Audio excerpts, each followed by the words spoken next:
కాసేపైనా కల్లోనైనా నీ ఊహలే క్షణాలు ఉన్నాయా, ఒంటరితనాలు ఉన్నాయా?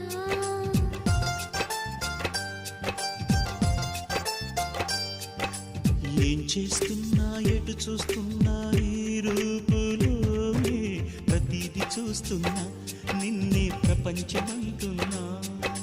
మమతలు చిందిన మధువుల విందుకు అతిథులుగా ఆహ్వానిద్దాం ఆరారు కాలాలని. అలలకు అందని జాబిలిని వెన్నెల వానగదించుకొని గెలిచే సంద్రంలా సంతోషం పొంగిపోయి నా కోసం